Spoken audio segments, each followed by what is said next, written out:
Well then, mother-in-law, I guess the shed will have to do for you.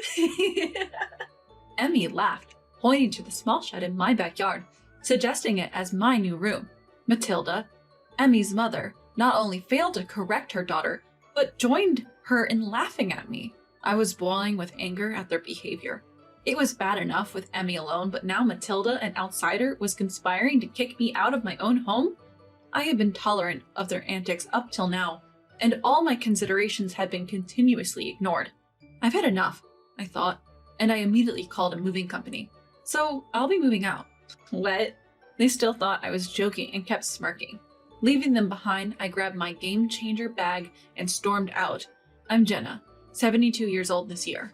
After my son got married and moved out, I divorced my husband. Living alone in this house, a part of the divorce settlement that was once full of family life, I cherished the peace. One day I got a call from my son Trevor. He mentioned Emmy, his wife, wanted to give birth at her in-laws' place. Please, Mom, I'm swamped with work and it's tough for Emmy alone. I don't mind, but wouldn't she prefer her own parents' home? She says she wants it at my place, that's fine, right? Feeling slightly pressured, I agreed. There wasn't any inconvenience to me. However, not probing deeper into why Emmy chose my home over hers led me into a whirlwind of chaos. Hello, mother-in-law, it's been a while. Please take care of me from now on. Yes, of course, make yourself at home.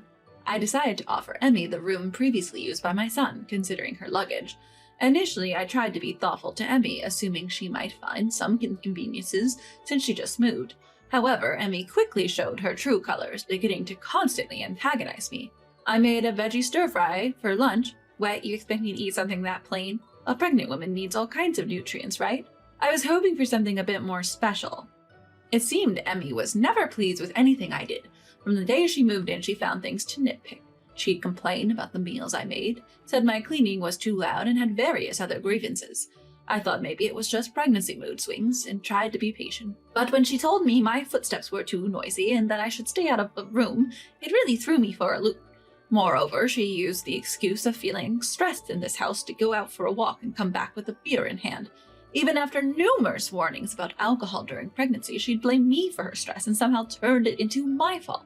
You really have a knack for stressing people out, don't you, mother-in-law? I'm just doing what's normal and I haven't even said much. Playing that I'm not in the wrong card again? If you're so stressed out, it's not good for the baby.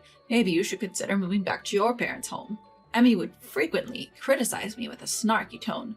When I'd ask if I had done something wrong, it seemed she simply didn't like that I wasn't doing everything she wanted. She never helped with meals or chores and acted like she was some sort of princess who deserved to be waited on hand and foot. Of course, I wasn't going to entertain such behavior, which only seemed to escalate her antagonism. Oh great, it's sad for the grandchild to have a stress-inducing grandmother like you. That's when I realized the real reason Emmy wanted to give birth at our place. Her haughty attitude was something even her own parents couldn't handle.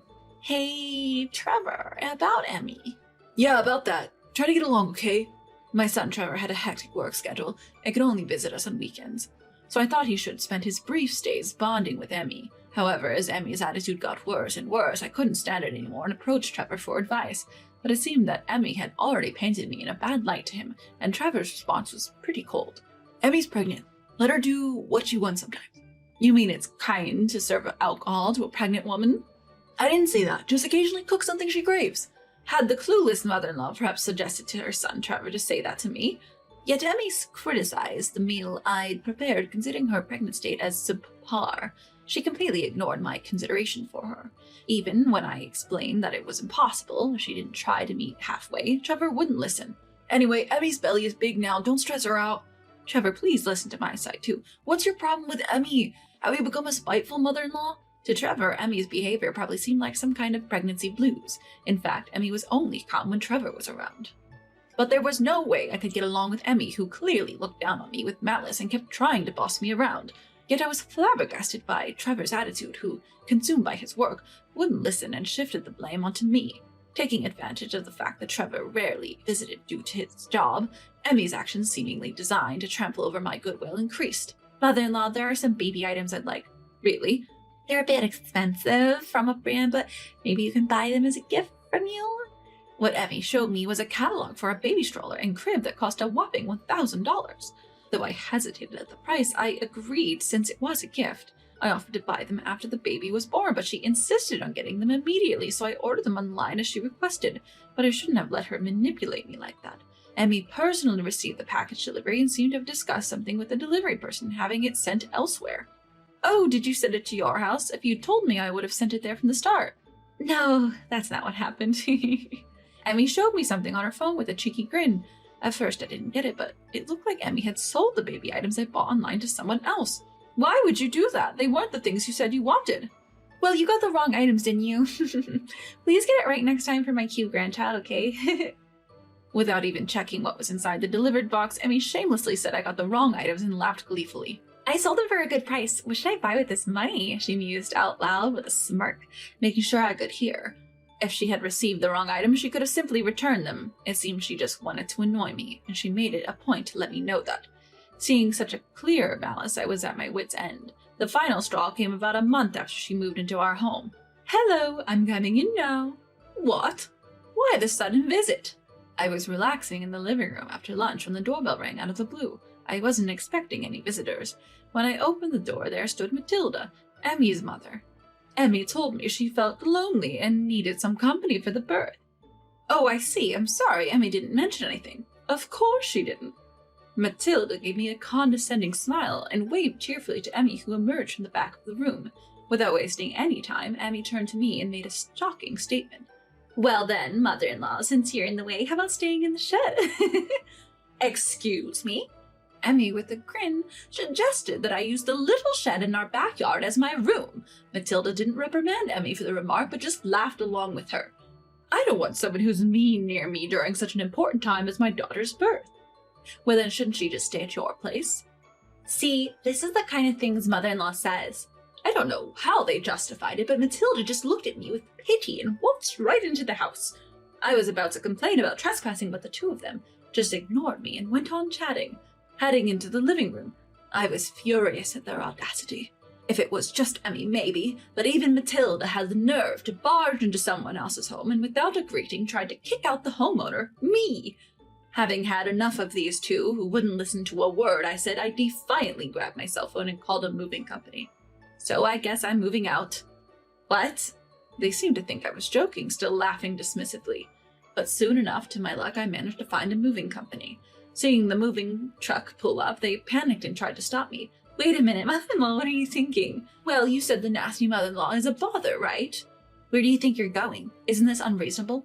Unreasonable? Maybe reflect on your own actions first. In no time, a group of workers packed up everything in the house and started loading it into the truck. The TV, sofa, furniture, electronics, everything from the living room that Emmy had treated like her own, disappeared right before our eyes. Watching the house get emptied out, the two just stood there stunned. How are we supposed to live here with no furniture? Well, remember, I'm the nasty mother-in-law, so I don't really care. Is this how you treat pregnant women? Considering how you've treated me, I wouldn't call it human behavior. Anyway, I'll leave the rest to you two. Leaving a still loudly complaining Emmy and her gang behind, I headed towards the hotel. The luggage I had hastily removed was temporarily taken care of by the storage service, so I decided to enjoy a rare day out. For a while, my phone was flooded with calls from Emmy, but I ignored them, relishing my moment of freedom. After a relaxing dinner, I finally took a call from Trevor, who seemed to have finished his work.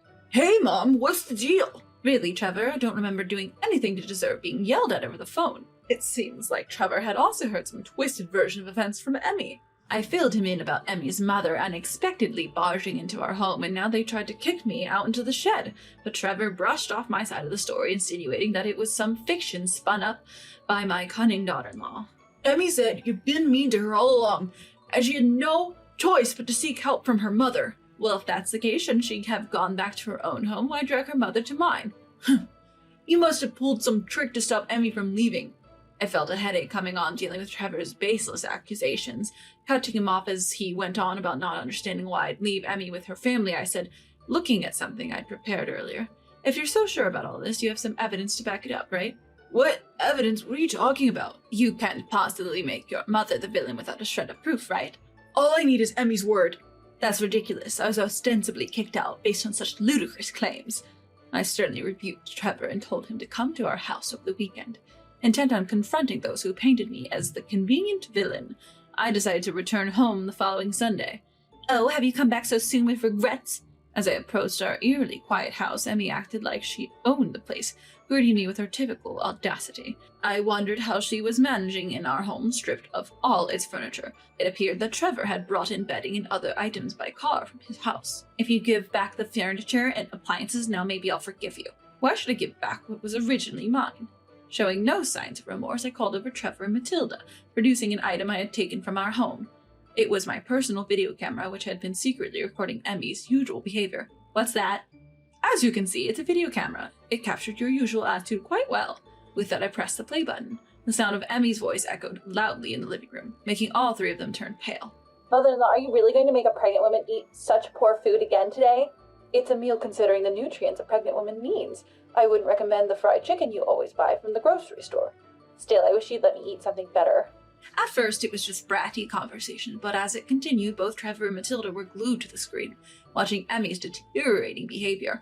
Is Trevor always working because he's an incompetent son who can't do his job? How can you talk about your own husband that way? But isn't it true? So engrossed in attacking me, there were scenes where Emmy didn't hesitate to hurl verbal abuse at Trevor. Another scene showed her complaining about Trevor on the phone in the living room, loud enough for me to hear. Emmy desperately tried to stop the video, but Trevor intervened. Cornered by Trevor, she became flustered. What the hell is this, Emmy? Didn't you say my mom was bullying you? This isn't what it looks like. What's different? How could you say such terrible things? While Emmy, cornered by the two, was searching for a way out, I continued playing the recording. It clearly captured the conversation about the $1,000 baby item she had previously forced me to buy. Unable to stand it anymore, Emmy lunged at me, screaming loudly, "Why are you doing this? Why did you even record this? This is a breach of my privacy." "But Emmy, you lied. You told me Mom was taking the money I gave you. What did you really use it for?" "I can't believe this. I came here to protect you from your mean mother-in-law, and you do this?" "I keep telling you it's not like that. I haven't done anything wrong." They kept arguing back and forth, each blaming the other. Tired of watching them justify themselves and hurl insults at each other, I raised my voice as loud as the three of them combined. "Enough is enough." What's going on, Mom?" "This isn't about what's going on. You come into someone's house, do as you please, and without evidence you accuse them. Shouldn't you apologize to me first before defending yourself?" I'm sorry, Mom." "Mrs. Jenna, I truly apologize." "Why should I? If you think you did nothing wrong. Should I let others watch this and decide?" "I apologize." Watching the three of them finally understand the truth and realize their mistakes, I felt a sense of relief. A few days after the confrontation, I heard that Emmy decided to give birth at her parents' house. Apparently, Matilda had only heard Emmy's side of the story and was furious, saying, "My daughter has embarrassed me." As a result, Emmy wasn't pampered like she was at my place and was going through a tough time with her pregnancy. As for Trevor, he was furious at Emmy for deceiving him and was considering divorce. Though it wasn't really my place to get involved, I was taken aback by the call I received from Trevor under the guise of seeking advice. "I'm thinking of getting a divorce and living with my kid. What do you think?" "What do I think? First off, how do you plan on managing that with your busy work schedule?" "I was thinking Mom could help us out a bit." "You've got to be joking. That's a hard no from me." Trevor, seeming to have never expected my refusal, persisted. "It's your cute grandchild, you know." I held my head in exasperation at Trevor's convenient argument. "Oh, you mean the grandchild of the son who doesn't listen to his mother and the daughter-in-law who tried to defame someone with lies?" "Don't talk like that. The child isn't to blame. You didn't call me the nasty mother-in-law, right? With such a grandmother, you'd be worried about what she might do to her grandchild, wouldn't you?" Seeing my intentional spite, Trevor realized any further arguments would be in vain and backed down. With the matter settled, I promptly ended the call. "It's true the child who's about to be born isn't to blame, but I'm under no obligation to care for them." I decided to decline promptly, not wanting to get involved with Trevor or Emmy again because of the grandchild. However, maybe I could send some sort of gift. The $1,000 I was made to spend on baby items by Emmy was later refunded to me by Matilda. With that money, I decided to replace the sofa that Emmy had taken over, which had left a bitter memory.